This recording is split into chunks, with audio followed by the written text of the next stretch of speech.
Eh bien bonjour tout le monde et bienvenue pour un nouveau Parlons Box. Aujourd'hui on va parler du combat qui a eu lieu entre Gervonta Davis et Mario Barrios. Combat qui a eu lieu aux États-Unis. Alors je sais pas où, il me semble que c'était à Las Vegas. J'ai pas pensé à vérifier ça avant. Alors, déjà c'était une belle réunion. Voilà, il y a eu de beaux combats. Il y a eu des combats intéressants. Et même ce combat-là, Gervonta Davis contre Mario Barrios, était un très bon combat. C'était sympa à regarder et on s'est pas ennuyé. Alors, avant ce combat-là, comme d'habitude, on a pris des petites notes. Comme d'habitude, j'ai ma petite bouteille d'eau pour les parlons box. Tu vois pourquoi on l'a? Parce que des fois on bégaye comme ça et quand on bégaye, qu'est-ce qu'on fait? On boit un petit coup. Voilà. Alors, avant ce combat-là, Gervonta Davis était à 24 victoires pour 23 KO. C'est juste impressionnant.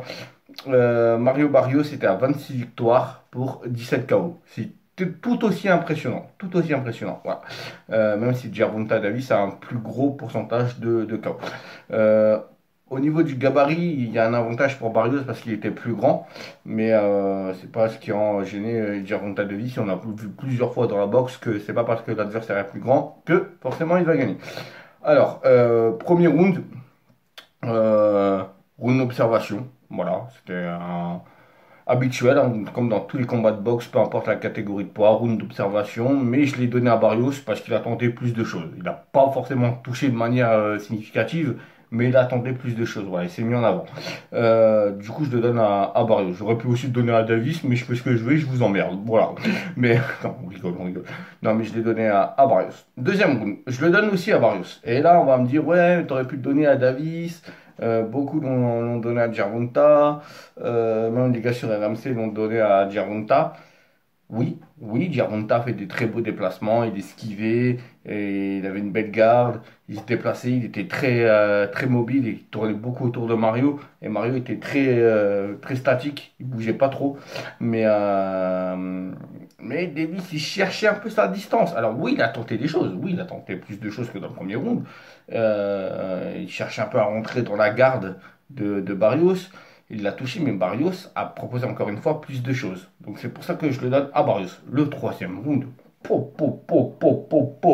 Oh, à tout moment, ça aurait pu se finir au troisième round. C'était incroyable. Une très belle reprise. Barrios qui a failli mettre KO Davis. Il était un peu dans les corps. Et poum. Il a envoyé ma Barrios. Pouf. On n'a pas bu assez d'eau, je pense. Mais c'est l'eau, hein. Ouais, on vérifie quand même, on sait jamais, tu vois.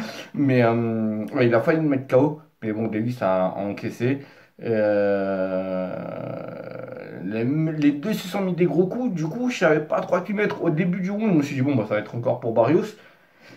Et à la moitié du round, Davis, il fait ce qu'il faut pour remporter le round. Donc c'est très serré, donc je le donne aux deux. Voilà, je sais que des fois, en vrai, normalement, je crois qu'au pointage, tu peux pas donner le round aux deux, mais moi, je le fais, voilà, je fais ce que je veux.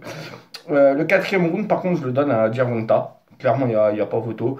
Il a cherché à placer son uppercut du gauche, hein. Alors, l'uppercut du gauche, c'est lequel avec c'est son arme favorite. C'est avec cette arme-là qu'il a mis KO Leo Santa Cruz, hein. Pouf, KO de l'année pour moi. À l'époque du combat de Leo Santa Cruz, c'était en 2020 ou 19. Je sais plus. Mais c'était une des ces deux années. Non, c'était 2020, je crois. Ouais, c'était 2020. Et ouais, poum, un KO impressionnant, dans le coin en plus. Et donc il cherchait souvent à placer ce coup-là. Et des fois il galérait un petit peu. Parce que Barrios attendait ce coup-là, elle le voyait venir. Mais Barrios, par contre, respire. Guerrier, rien à dire, qu'on aime ou pas. Il est guerrier jusqu'au bout. Il est resté en face de Davis, il a pas reculé. Il continue à donner des coups. Il a pris des fois des crochets pleine tête. Bon, je sais pas, c'était incroyable. Mais ouais, il l'a touché aussi, mais Davis a plus touché que Barrios. Cinquième round, encore une fois, un round. Oh mes amis, mais qu'est-ce que c'était beau! Énorme reprise des deux côtés. Énorme reprise des deux côtés. Pareil que le troisième round. Davis qui, au début du round, il observe un peu Barrios, puis après il l'enchaîne. Ça, la seconde moitié du round. Donc je le donne encore une fois aux deux. Les deux se sont tapés dessus. La gauche de Davis est passée plusieurs fois, hein, avec son jab. Poum, elle est passée. Son crochet aussi est passé. Il le touché plusieurs fois au corps. Mais Barrios, il touche aussi avec son jab du droit, il me semble. Ouais, c'était son jab du droit. Poum, il le touchait. Et Davis ne voyait pas souvent le coup arriver. Donc c'était beau. Ensuite, du round 6 jusqu'au round 8, je le donne à Gervonta. Déjà, le round 8, ben, parce qu'il y a le knockdown. Hein, et pour moi, le combat aurait dû s'arrêter là, je vous le dis. Alors, déjà, on va revenir sur le cinquième round. On transpire là, il fait chaud, hein. C'est compliqué là. Sixième round, pardon, on va revenir au sixième round. Davis avance, il presse Barrios, il lui met la pression. Et Barrios, il trouve pas vraiment de solution sur la gauche de Gervonta parce qu'à chaque fois, il est passé trois quatre fois dans la reprise et il trouvait pas vraiment de solution à ça. Et même par moments, j'avais l'impression que Gervonta, en fait, je sais pas pourquoi j'ai fait ça. Gervonta, pour régler le problème de taille, puisque Barrios était nettement plus grand que lui, ça se voyait sur le ring, il se baissait, du coup, Barrios se baissait. Puis Gervonta est remonté, et avant que Barrios remonte aussi, poum poum, il l'enchaînait au corps et il le touchait à la tête. Donc c'est peut-être une stratégie, c'est la première fois que je vois ça, mais alors peut-être que c'est juste le fait qu'il voulait esquiver ou faire défense, mais en tout cas c'est passé.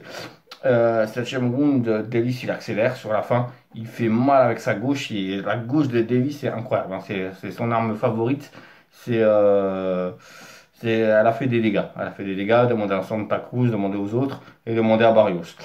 Round 8, Davis il a fait tomber deux fois Barrios avec des crochets. Crochet droit en cross, poum pour le premier. Et après pour le deuxième, c'est un crochet gauche, poum, comme ça, pleine tête. Et il a mis KO deux fois. Alors oui, il aurait dû. Enfin, il aurait dû non. Il y a la règle des trois knockdowns. La règle des trois knockdowns, c'est quand tu tombes trois fois dans la même reprise, le combat s'arrête.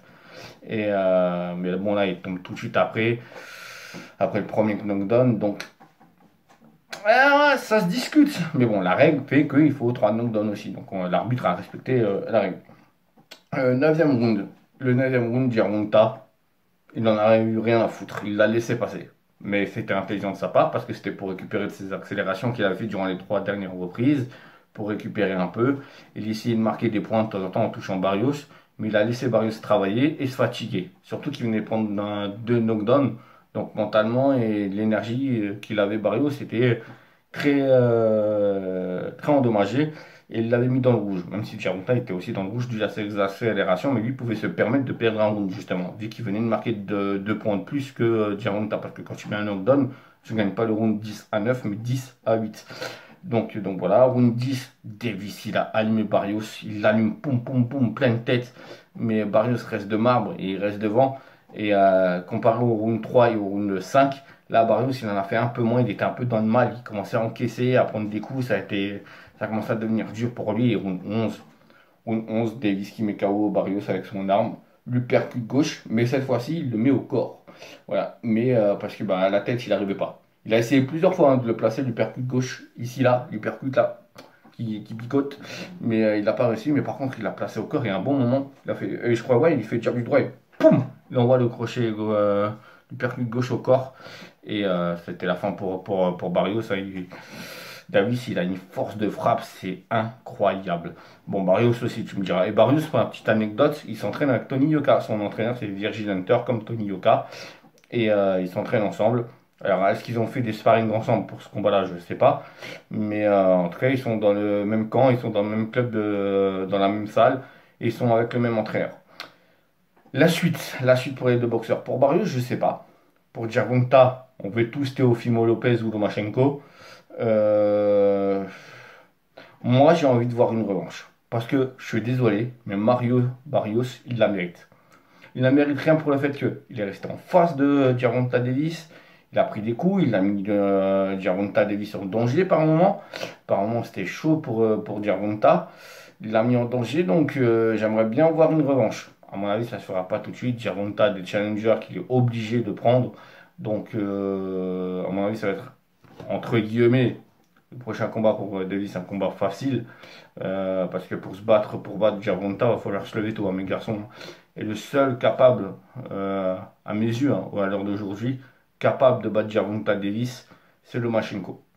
Non, pardon, c'est Teofimo Lopez. Non, parce que là, je vais te faire tourner une vidéo après du combat de Lomachenko et j'ai mes notes sous les yeux.